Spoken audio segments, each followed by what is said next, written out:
right, so we started, your first consult was last week, or was it on, when was it? A week ago? Last week. Okay, so so this is our first of the 10 sessions, and we're talking about how you did eating to hunger this week. And you were saying there are certain times it was super easy, you felt very successful, you gave yourself freedom to eat food without criticism and judgment, you enjoyed it, and it was very easy for you to stop eating when your hunger was gone or satisfied, correct? Okay, and then you said, but there are other times that it did not work, right? Okay, so those times, this specific time, you were saying, okay, so there's these, why don't I let you tell the story? There's these strawberry desserts. What I was saying was, at work, it was like an hour and a half after lunch, and I was in the mood for something sweet, and I had these little biscuits on my desk, and I thought, well, I'm not super hungry, but I want something sweet. I'm a little, I'm a little peckish, so I'll just have two. And then two, they were delicious, so then two turned into four, and then four turned into the little box. So, okay, these are like little strawberry candies. Yes. Or truffles? Yes. Strawberry truffles? Little biscuits. They're biscuits. Like a little, it's like a little biscuit cracker that has a little strawberry coating on them. Okay, so you had your two, and you had said, I will have two. And that's, yes, I did. Okay, and then you were like, oh, I'll just have one more, and then you're like, screw it, let's just eat the whole thing. So it was kind of like a mini binge. Yes. Got it. Because you were like, screw it, eat the whole thing. And you had even said to me, and then I was like, and they're gone, and I don't have to worry about them being there, which was such a binge. It is like everything you describe is like super bingey, even though, right, we could say, you didn't say, screw it, my whole day's ruined, or did you? Right. No. Oh, awesome. No, Success. Okay, that is super successful, first of all, that you didn't say, screw it, I ruined the day, right? And that's because when we talked last in our consult, we went pretty deep into release the body, no more weight loss, right? No more fixing damages, no more, all the binging you had done up into the second we started talking didn't need to be fixed anymore. Yes. So can you see how releasing the need to lose weight immediately reduces that all nothing binge mentality that goes into days, if not weeks. So we just are still dealing with moments of diet, right? Yes. Okay, so let's go back into this because I think this is a common issue for people who are diety, right? Even if we get rid of the body, well, there's still residual conditioning, we could say, right? Right. Or food religion, because this is a sign of fear and need for control. Yes, clearly. Yeah, I'm going to say this is a conditioning for now. For now, this is conditioning. Okay, so we had said, okay, so where this goes wrong, if you're not consciously aware, you could say, right, I overate. I don't know, for some reason, I kept on going. Right? That's what you were aware of. You're aware of the consequence. Then you go into, well, I'm aware that they tasted so good. They taste so good, I just didn't want to stop. You were aware of that.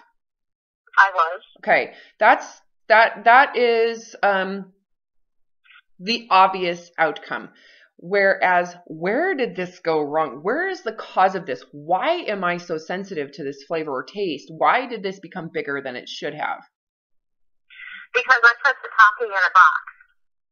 Say that again? And said, because I put the coffee, which is the little biscuit, in a box, and said, here's your restriction. Immediately. And right? You're gonna be restricted and here you go, instead of saying, I'm living in the circle outside the box. And you started with a limitation. You started with a limit. Well, and we're going to go deeper. I'm about to take this deeper, but So we could say the steps before overeating were I can only have 2. I can have 2. I could be safe in 2. 2 is acceptable. You basically said, and 2 is what I am approving. Here's your 2, correct? Yes. The 2 number that you negotiated for is relative to what you think is safe, correct? Yes. If I have 2, I will feel safe from my body image issues. So there's a safety with body image in that. Agreed? Or within your scope of what you thought was hunger scale. Because what you had said is, I had some hunger, so I did allow myself this. Or was that an illusion of hunger?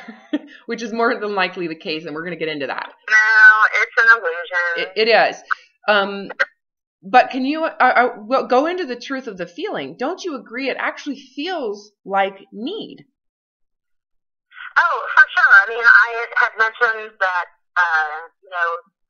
it was happened at work, and my afternoons at work are typically very high stress, and it was following something that left me anxious. And that's when, now, of course, looking back, I can see clearly how the negotiations started, progressed, and then the end result is there's, of course, that was the end result. Doesn't it make sense now? Because you can see where the impulse was created, which was way before you actually put the biscuit in your mouth. Yes, absolutely. I know, it's amazing. Actually, don't you look at this from far and go, wow, this is so cool. Yeah. It's no longer a mystery. And if we were to sit here and blame it on that sweet strawberry biscuit, wouldn't that just be naive? It's hilarious. It's like, the biscuit, it's what makes you eat it. It's like, oh my God, that's so elementary. That's elementary, really, to look at it that way. And you're left to be enabled to never look at what happened before that and why you became so sensitive to it. So we could say the limitation of 2. Why did you decide to limit it to 2? Well, that comes to what you think in terms of body image and in terms of what you think is appropriate or what you can get away with. This is very important, this part. I can get away with 2. And I don't feel bad, and I don't think I've done any harm. I can hide this under the rug. I can say, oh yeah, I was a little hungry, right? It still fits within that. So it's like, what can I get away with? Okay, that's a very important feeling. Would you agree that that matches when you thought 2, I can get away with that? Yes, although part of my initial thought was, since I'm not super hungry, I wanted to wait until I was hungry to eat more. So it wasn't that I was going to say I'm not going to eat them anymore. It was just that at that moment I was like, ooh, I think I'll have a couple. But then later I can totally, if I'm hungry to eat the rest of them, eat the rest of them. Okay, that still is coming from, that negotiation is still coming from what I'm about to talk about. Okay. Okay. So stay with me here on this one, and we're going to get to what you're describing. I'm walking through this and making sure that you're very clearly aware. Okay. So when you said 2, you said for now I can get away with 2. Yes. Right. I did. And yes, but here is the problem with that limitation. It's only taking into account what you think you can get away with. It's not taking into account the emotions that are negotiating for it. The emotions negotiating for it, those emotions are bigger than 2. Yes. They're way bigger. And that's why you also just said, I can have 2 and then later when I'm hungry, I can have the rest. Because what's feeding into that isn't what your body is wanting. It's not what you know how I said to you, you want to go with what the mouth says. Go with what sounds good. You weren't going with the mouth. You were going with the emotions of anxiety, uncertainty at work, feeling inadequate I hope I can do this properly. I hope I'm doing a good job. Any of those uncertainty type of emotions that create stress in the work environment. Right? Am I good enough for this? That is 100% exactly what happened. Okay. When we are looking at this. Can you see why I wanted this on camera? Yes. Like, this is very important because what you're doing is you're taking these emotions that feel like pressure. It's almost like pressure builds, and you're just trying to say, okay, if I just open this a little bit, it'll help. But what you don't realize is the pressure is bigger than that little bit, and it literally just goes pow. Yes. The problem is you're negotiating for what you think is good, and it doesn't match reality within the pressure that you feel. So unfortunately, you're not negotiating. The negotiator is not doing a good job because it's negotiating for the idealism in food, not the reality of stress. Yes. That's where the 2 came in. If you were looking at your stress, you would have said 10. 10 is the reality. But unfortunately, 10 conflicts with your food religion beliefs, the food boundaries. And that's not comfortable, is it? To have to say, oh, my stress is a 10. I don't want to have to look at that. That sucks. Yeah. So I'm going to try to make myself feel better by just saying 2. I don't know if this is lining for you. It's like, that is exactly what happened. Yeah, it's like,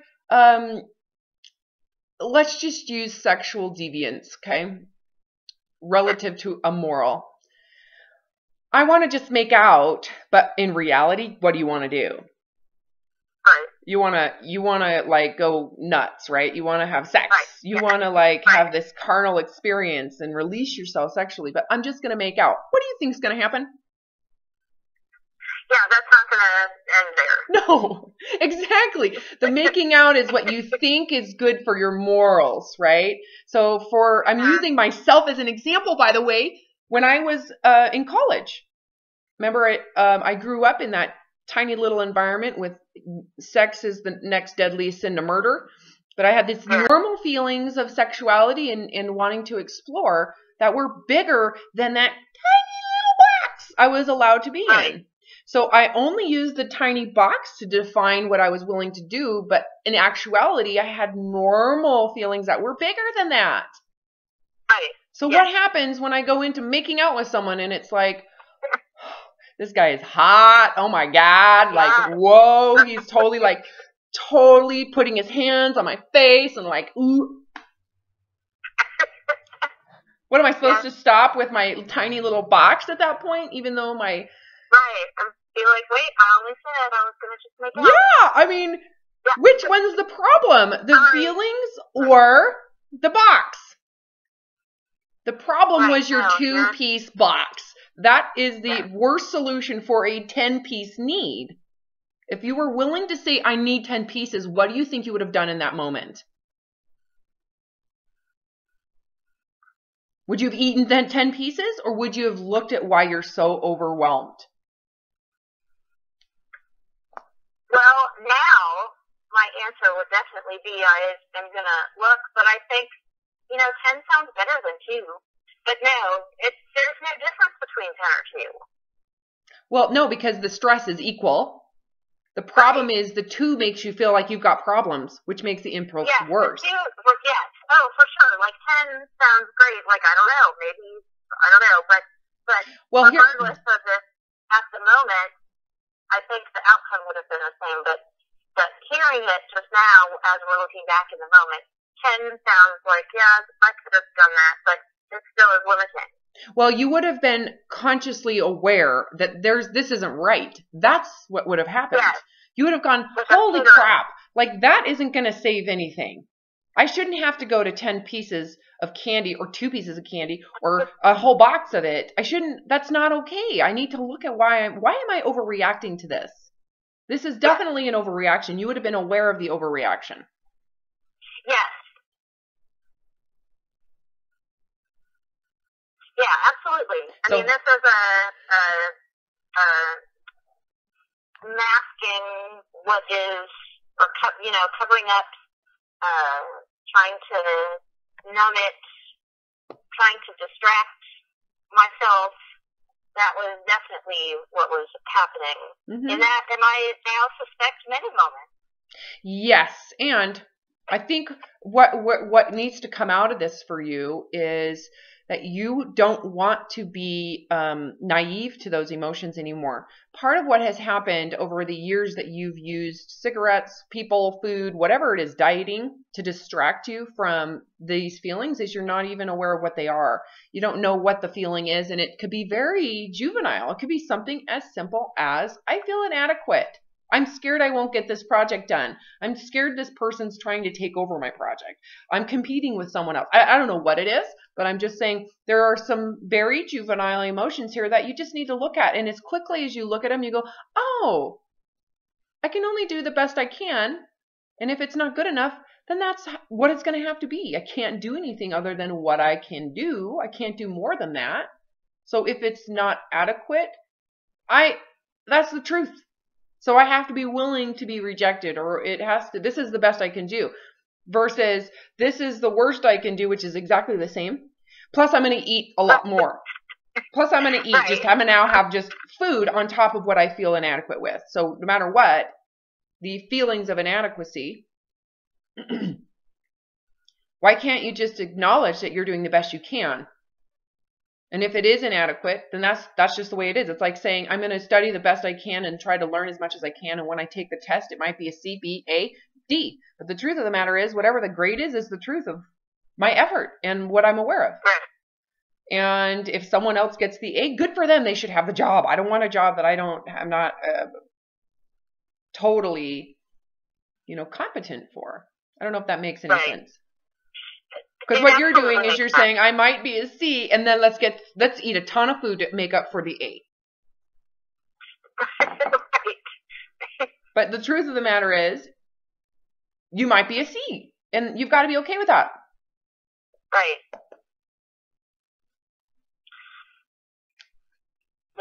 Yeah, this is a little deeper. I know, but wouldn't you agree that it's really not that deep? Well, I guess it really isn't, because the feeling of I could have done better, or I should have said this instead, or I should know, better than to have done this, or I needed to do something this way. That doesn't matter. You're right. If I or anyone does their best, that's the best. Of course, and then you have your consequence or result, and then you become aware. Right? So it would be unfair for you to be upset at yourself for making a decision that you became aware should have been different after you had the results. It's like after you figured this out. You shouldn't judge yourself as if you knew it beforehand, because you didn't. Right. If you did, you would have made a different decision, but you didn't know that. So you made the best decision you could in that present moment, which is what we're all doing at any given second in time and space. Yes. Right? I'm no different. Yes.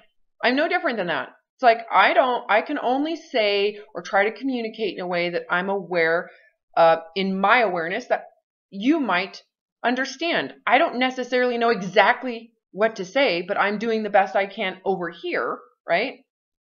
Right. So it's the same thing. We're all doing the same exact thing. We're doing the best we can with what we're aware of. And until there's a consequence or a reaction, we won't know any different until we are aware of the consequence. Again, it's like saying, oh, when I was in college, I should have known what I just explained to you. I sucked because I didn't know that I was, realistically, the tiny box wasn't even useful. I thought the tiny box was holier than thou. I thought it was like a virtue that never should be questioned. Never. It's perfect always. You can't have lenience in that belief. That's what I thought. So under the circumstance, me having these impulses to have sex, above and beyond that, I wouldn't have known why. Makes sense? So it's like looking at what you're doing in your work environment. You're doing the best you can with what you're aware of in any given moment. Isn't that good enough? That is both true and good enough. Yeah. And with that, if you're aware of that, don't you agree that you are entitled to grace around the outcome? I do. Meaning, anytime you make a decision, you can't pretend like you're the end-all be-all of all knowledge and intelligence, can you? No, I can't. No, you just have to say, here's what I think. I could be wrong, but it's worth experimentation. It's worth finding out. And then with that approach, you have grace and lenience. And then once you find out, you can say, okay, we're going to make adjustments. Let's make some adjustments. Now that we know, let's make adjustments. So you're constantly adjusting with grace as your buffer. Food is not a good grace, sweetie. No. And this actually comes back to people who diet. People who diet use food as grace, period. End of story. Remember that 2? The decision of 2, that's your tiny little box. That's called a diet. And the context of 2 is in fear of gaining weight. It's not aligned even with what the emotional impulse is coming from. It's completely like inappropriate to say 2 when the need for it is coming from like a totally different planet. The diet planet versus this other planet, they're not even close. No, not at all. Yeah. So how do we resolve this? How do we resolve this? Well, I'll tell you how I resolved it, because that's really the only thing I can do, right? And how I teach this. That's all I know. So, and it works. That's the other thing. It works for everybody who tries it this way. So, you're only to eat when you're hungry. Period. Period. The key is keeping yourself honest with yourself. You were not honest with yourself. No. You were trying, remember when I said you're trying to get away? You're trying to get away with 2. If you eliminate the option of the diet mentality, it's not an option for you. Food is not an option. That's a diet mentality. Eating for emotion is a diet, period. It is. The only people who negotiate with food are people who feel deprived of it.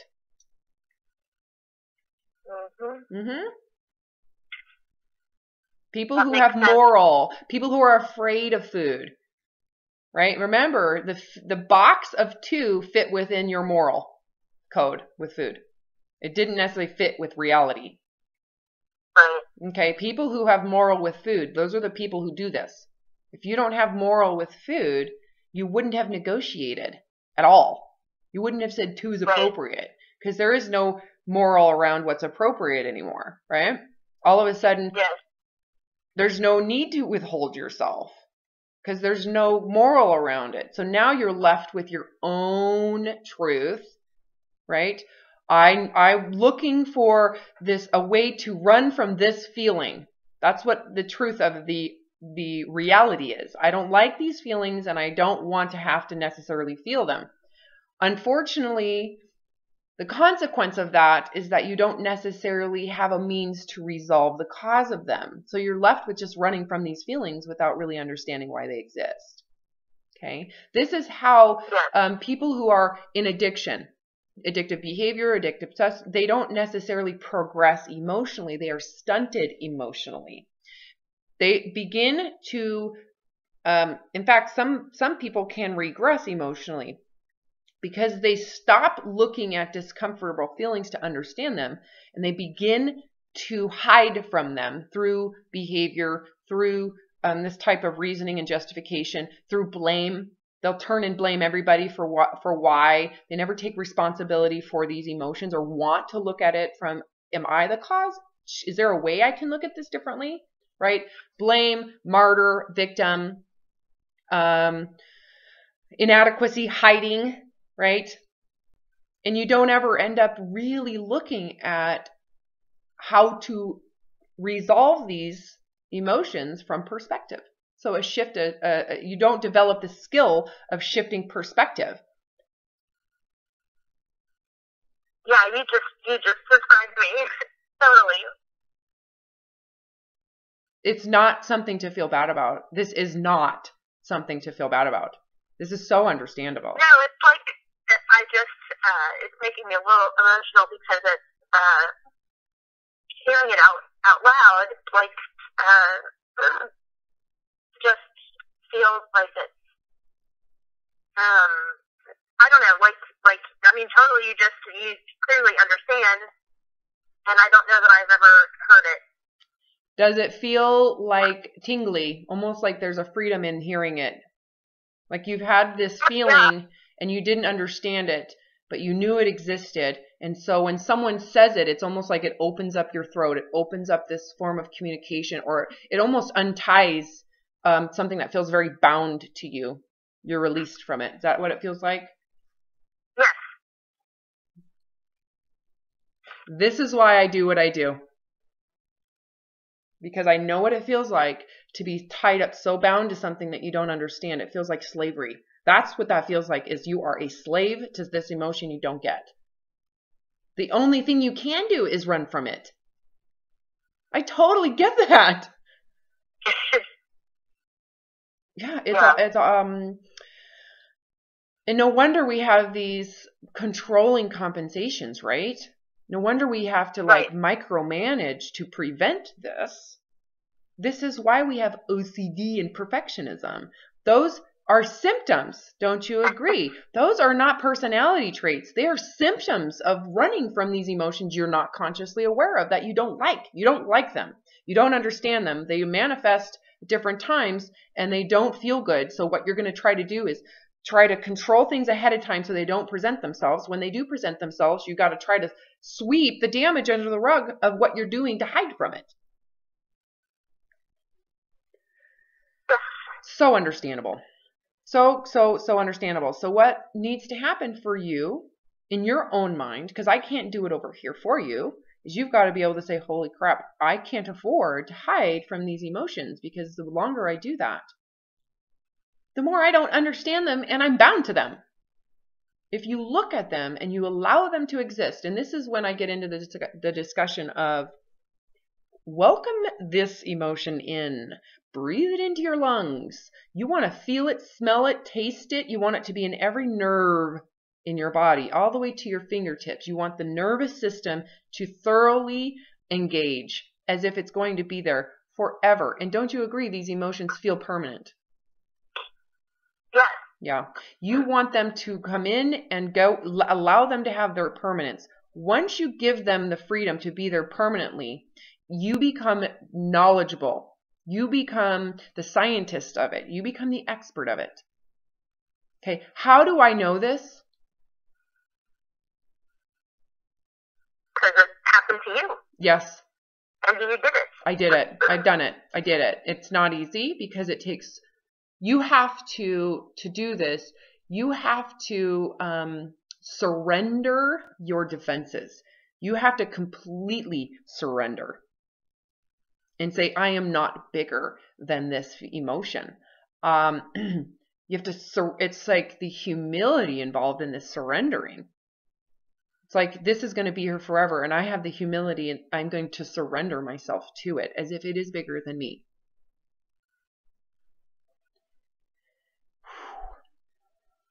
And what happens in that moment, and I could be wrong, but I believe that in that moment, when you don't defend yourself, when you don't fight back and you completely surrender to it, you are essentially taking the power from it away because you're not responding to it. So the brain chemistry involved with this, as soon as you don't react to it, it goes away.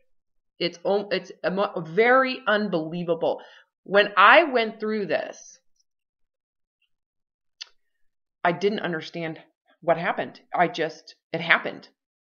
All I knew is that I didn't want to suffer anymore. And it was a deep, deep, deep suffering to where I was willing to commit suicide. So to me, sitting through and surrendering to it was equal to suicide. It felt like suicide because it feels permanent, right? So when I say you go into the permanence of it, it feels like suicide. It actually is a form of suicide to an ego, to an ideal, to a belief, to a perception. You're letting a perception die, right? And it can feel physically like it manifests physically because the brain ultimately is regulating all of this, right? So when you don't defend yourself anymore, it loses its credibility. It loses its power because the power only exists in your defense of it. The more you run, the bigger it gets. The more you're validating it's real. When you run away and defend yourself, you validate that it exists. So if you stop defending it, if you stop running from it, if you completely surrender to it as if you're allowing it to be there, all of a sudden, it doesn't exist. It is, I don't know how to describe it, but it. So I've heard you talk about this before, but I had no idea what you were talking about, and this is the first time where I understand and I feel it in my entire body of what it means to let it in, look it in the eyes, and I all of a sudden, when you were talking, just got kind of excited about the minute that I get to do that. Luckily, it'll be here soon. That is so awesome. That is awesome. I feel like a champion over here, like, okay, my job here is done. Because as soon as someone gets that, like, oh my God, I want something to happen so that I can embrace this. I want to get to know it. I want to look at it in the face and I want to love it. It's like you want to go in and love it. Come in. Yes, I want to understand it. I know. And when I say it needs to take over your nervous system, that's exactly what's going to happen. Every nerve in your body is going to start to inflame. And you are going to say, and I welcome you, and you can be here permanently because it feels permanent. Feels like it's going to be there forever. And you're going to say, and I welcome you to be here forever. And you look at it to understand. Does that make sense? Yes. And in that understanding is your freedom to develop emotionally. All of a sudden you're developing, oh, I shouldn't probably judge myself that way. And I can't do much. And it's like all of a sudden this area of the brain, this frontal cortex starts to be more active because you're observing. You become the observer, which is this part of the brain. You allow it in to look at it. You're opening your eyes. You're letting your mouth taste it, your nervous systems, and you can understand it. And I'm telling you, you just need to do it. Yes, I'm going to. Okay. I can't wait. Yeah, it does. I so know what you're feeling right now, because once you realize that this is the only way to get out of it, it's like, bring it on. I'm tired of running and defending myself from this shit. It's stupid. Yes. I'm done. Yes. I don't want to be running from this ever again. And it becomes yours. Like, what therapist can do this for you? Yeah, none that I've been to ever all my life. Nope. There's no amount of peeling the onion, is there, that can do this? No. Don't you agree? Peeling the onion is almost enabling. Because it's a form of blame. I'm always right.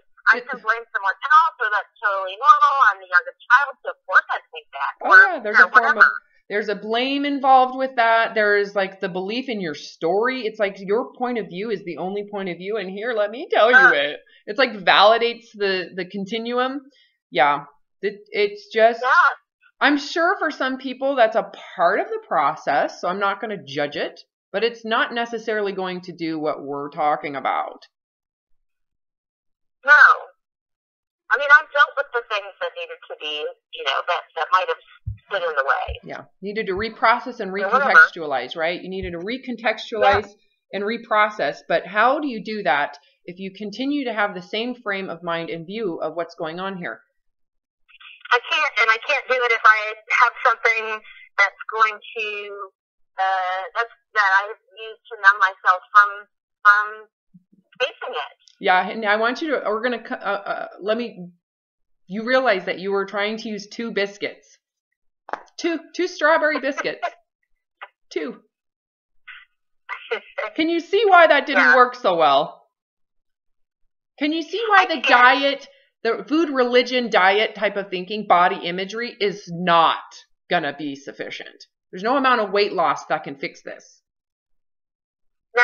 There's no amount of only eating 2. There's no amount of diet that can protect you from this. Don't you agree, looking from afar, from where we have you in looking at this, that the entire body image system makes it worse. Because they actually Absolutely. teach that when you lose weight, you'll have the antidote to what you're running from.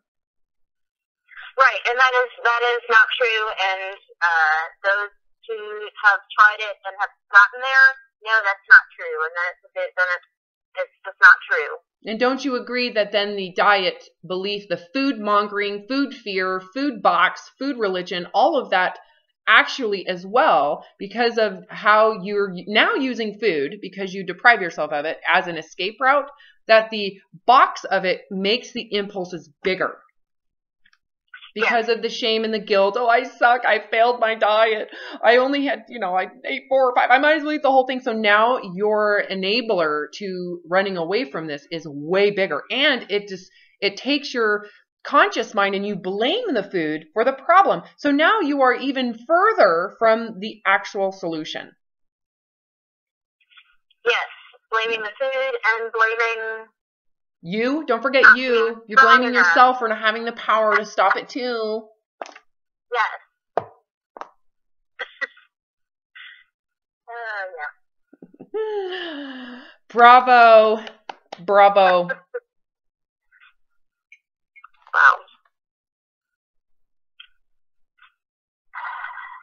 Okay, good. I have some work to do this week. Yep. Eat to hunger. Yes. No matter what the impulse is, you're not going to use that defense. You're going to surrender. No, not at all. I visualized myself taking off. I literally visualized I wasn't going to resist because I felt in my mind, I always felt like if I were to describe it to someone, they said, what does it feel like? In the moment that I was feeling it, I remember thinking, I feel like I'm being drugged to a cliff and I'm going to be heaved over and I'm going to fall conscious to my death. And so I would resist and run away, and I felt like I was scratching at everything possible to keep myself from being pulled and thrown off. And I remember thinking, I'm not even going to resist. I'm going to let them take me. In fact, I'm going to walk to that cliff and I'm going to jump off of it willingly. The surrender of it, right? I also remember thinking it's like taking off armor till I am naked. I am literally naked and have nothing left. And I'm done. I don't even want to. I'm going to give them my breath. I'm going to give it this everything. I'm going to give it this body. I will give it my life. I am totally and completely surrendering. It can have everything. And and some people describe it like you're in the ocean and the waves are there and it's literally, you have to just submit to the wave. It's going to take you under. It's going to take you under. You're not going to try to swim and keep yourself afloat. You're just going to let your body go wherever it's going to go. And if you die, you accept the death of it. I can see that. Anyways, okay. Let's schedule for next week. Okay. Thanks for letting me share this.